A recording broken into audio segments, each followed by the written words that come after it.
Bonjour à tous et bienvenue à True Fact. Cette histoire-là, je vais vous dire sincèrement, quand on est toujours en train de parler que l'immigration c'est compliqué, ils savent pas notre langue, on perd notre culture, etc., etc., eh bien là, on a un immigrant français qui parle très bien le français, qui s'implique ici chez nous dans notre région. Il travaille comme chimiste, il a les diplômes qu'il faut, la business où est-ce qu'il travaille, tout le monde l'adore. Malgré tout ça, il est maintenant privé de travailler pour un test de français manquant. Ce n'est pas parce qu'il a échoué le test de français, c'est parce qu'il est manquant pour une question administrative. C'est vraiment spécial. Ça vient du journal La Presse, c'est écrit par Suzanne Colpron, publié le 8 juin, puis je vous le dis, c'est vraiment fâchant, c'est du n'importe quoi. Le vendredi 24 avril à 16h01, Maxime Denis a appris qu'il n'avait plus le droit de travailler au Québec. La demande de permis de travail post-diplôme de ce Français de 30 ans, titulaire d'un doctorat en chimie de l'UQAM, venait d'être refusée. La raison? Il n'avait pas fourni la preuve exigée de sa connaissance du français. Et là, je vous entends déjà le dire, il n'y avait rien qu'à la fournir, sa preuve, c'est quoi? Il a échoué? Non, rien de ça. On parle en fait de formulaire en ligne d'immigration, réfugiés et citoyenneté Canada. Lorsqu'il a déposé sa demande de permis post-diplôme le 29 août 2025, après sa soutenance de thèse, Maxime Denis affirme qu'un seul champ lui permettait de joindre un document supplémentaire. On se comprend? Il y avait un seul champ qui lui permettait de joindre un document supplémentaire. Un seul champ. Or, il avait deux documents à fournir. Son test de français, passé en janvier 2025, et une lettre confirmant l'obtention de son diplôme. Même si on n'est pas bon en calcul, on se comprend que s'il y a un seul champ pour donner un document, mais t'en as deux à fournir, c'est compliqué d'en fournir deux et tu peux juste une fois. On se comprend. Son conseiller en immigration à l'université lui a alors recommandé de donner la priorité à la lettre en précisant que le ministère allait le contacter si un document était manquant. C'est pas n'importe qui. C'est le conseiller en immigration qui lui a conseillé ça. Il dit, garde, c'est pas grave, donne-leur la lettre, puis eux autres, s'il manque quelque chose, ils vont t'appeler, ils vont te communiquer, puis tu vas pouvoir ensuite leur donner ce qui leur manque. C'est pas plus grave que ça.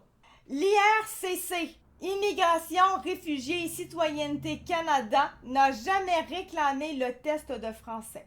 En outre, pendant les 8 mois de traitement de sa demande, 8 mois, le jeune chercheur en chimie a contacté le ministère à 3 reprises pour s'assurer que tout était en ordre. Chaque fois, il n'a reçu aucune demande. Dans son dossier personnel sur le portail, une mention était même inscrite en toutes lettres « Nous n'avons pas besoin de documents additionnels ». Puis le 24 avril arrive, le refus. Son employeur a accepté de le placer en congé sans solde plutôt que de mettre fin à son emploi. Maxime a demandé un réexamen de son dossier et attend toujours une réponse. Interrogé par la presse, IRCC soutient que M. Denis n'a pas soumis ses résultats d'évaluation linguistique par l'un des canaux d'IRCC avant qu'IRCC ne refuse sa demande et que ces résultats n'ont été soumis à IRCC qu'en avril 2026, accompagnés d'une demande de réexamen. Le ministère considère donc que l'agent était justifié de refuser la demande. C'est pas comme si qu'il n'avait pas fait les demandes. Il l'a dit. Je les ai faites, mes demandes. À chaque fois, je les demandais, ils m'ont toujours dit on n'a pas besoin de rien de plus, c'est correct, tout est beau. Voyons.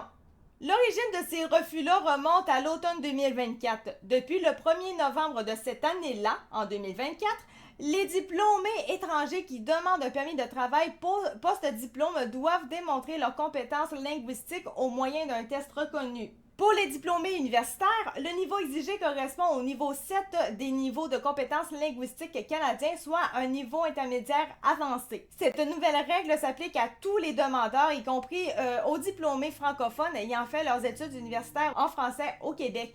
Un étudiant français ou belge doit donc lui aussi se soumettre à un test de français reconnu, dont les frais s'élèvent à près de 400 $. Le ministère soutient avoir mis en évidence cette exigence.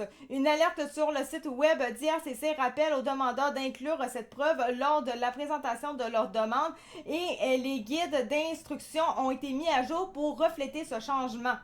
Mais sur le terrain, la confusion a été grande. Monsieur Yves Martineau, qui est coprésident de l'Association québécoise des avocats et avocates en droit de l'immigration, affirme que le portail d'IRCC ne comportait pas, jusqu'à récemment, de section précise permettant de téléverser les résultats du test de langue. Il y avait un espace pour le passeport, il y avait un espace pour le relevé de notes, un pour l'attestation de réussite, mais rien pour le test linguistique. Tu sais, c'est correct, tu le demandes, mais il faudrait au moins qu'il y ait quelque chose pour que tu le donnes. Ça marche pas, là. Quand toi t'arrives avec un refus, ben tu nous l'as pas donné. C'est parce que je pouvais pas le donner. Et il dit qu'il y a bien des personnes à cause de ça qui pensaient que c'était juste pas requis. Des avocats en immigration ont multiplié les représentations auprès d'Ottawa pour que cette lacune soit corrigée. Mais tu sais, c'est gros, là, comme lacune. On te refuse un droit de travail alors que tu es compétent et tout, mais tout ça, c'est à cause d'un problème administratif. Et nous autres, on est en manque de main-d'œuvre, on a besoin et tout. Encore une fois, le Québec est pris dans l'engrenage des problématiques administratives du Québec parce qu'en fait, il n'y a rien qui fonctionne bien. Et bien évidemment, c'est un cas qui n'est pas isolé. Madame Nadia Barou, également avocate en immigration, affirme voir de nombreux dossiers semblables. Selon elle, les demandes de reconsidération accompagnées du test de langue finissent généralement par être acceptées lorsque les candidats avaient déjà passé l'examen au moment de leur demande initiale. Mais l'attente peut être longue. Et pendant ce temps, les diplômés concernés n'ont pas le droit de travailler. Et que ça va bien au Québec. Ça va tellement bien, ça n'a aucun sens. Pour en savoir un petit peu plus, le nombre de demandes de permis de travail post-diplôme qui ont été refusées pour absence de preuve de compétences linguistiques entre novembre 2024 et décembre 2025, on parle de 945 qui ont été refusés. Donc, 0,3% des quelques 302 000 demandes reçues durant cette période. Le permis de travail post-diplôme permet à certains étudiants étrangers, évidemment, qui ont obtenu un diplôme dans un établissement d'enseignement canadien de rester au pays pour travailler après leurs études. La durée du permis varie selon le programme d'études suivi. Dans plusieurs cas, elle peut atteindre 3 ans, le fameux 3 ans qui fait vraiment chier toute la patente en réalité, parce que la plupart des immigrants qui valent vraiment quelque chose, qui peuvent apporter quelque chose au Québec en termes de main-d'œuvre, quand tu arrives dans un pays, tu veux vraiment travailler pour les études que tu as faites, puis que là, on te dit, OK, mais il va falloir qu'on examine ton dossier, et ça prend 3 ans pour ça, et d'ici le temps qu'on analyse tout ton dossier, tu vas devoir faire d'autres choses, même si ça t'intéresse pas tant, mais c'est autre chose. C'est ceux qui s'en vont, ils t'offrent pas 3 ans. Ils disent, ben tant qu'à ça, je vais m'en aller dans un autre pays pour faire ce que je veux, parce que 3 ans, j'ai pas envie de faire n'importe quoi d'autre. J'ai étudié dans telle affaire, c'est ça que je veux faire, pas d'autre chose.